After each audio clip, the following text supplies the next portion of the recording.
Élisabeth II, morte ce jeudi 8 septembre 2022 à l'âge de 96 ans, a perdu son plus grand pilier le 9 avril 2021. Ce triste jour, le prince Philippe, son mari depuis 73 ans, mourait à 99 ans.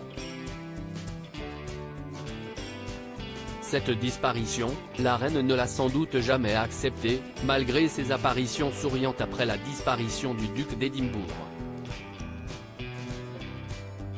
Si elle a fait bonne figure, la souveraine a dit adieu à l'unique homme qui faisait vibrer son cœur depuis sa plus tendre enfance et pour lequel elle s'était tant battue.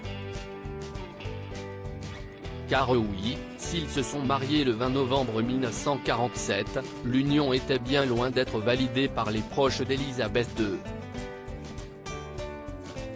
Son père tout particulièrement.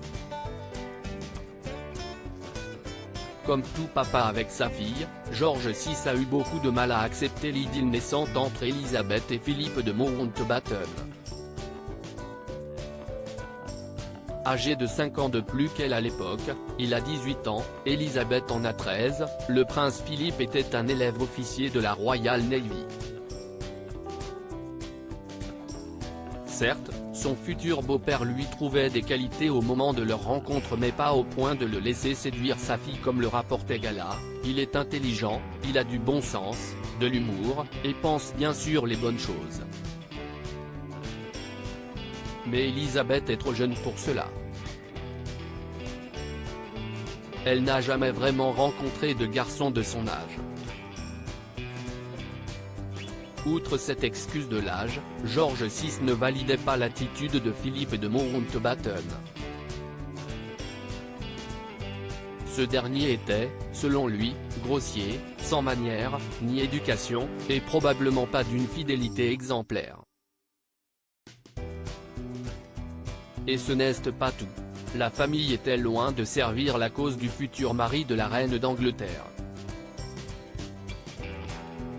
Sa maman schizophrène avait fini en asile, son père ne s'occupait pas de lui contrairement à sa grand-mère et son oncle par qui il a été élevé. Autre détail et non des moindres, sa fortune inexistante et sa nationalité grecque. George VI avait de nombreux arguments pour s'opposer à ce mariage mais sa fille Élisabeth II était alors loin d'abdiquer. Très amoureuse, Élisabeth a tout donné pour faire plier son père et elle a obtenu gain de cause. Face à la persévérance de sa fille et de son épouse, George VI finit par donner son accord à la condition qu'elle attende un an, sa majorité, 21 ans, pour épouser Philippe. Les 12 mois auront ainsi permis au duc d'Édimbourg d'obtenir la nationalité britannique voulue par son beau-père et de lui prouver qu'il était bel et bien l'homme qu'il fallait à sa fille.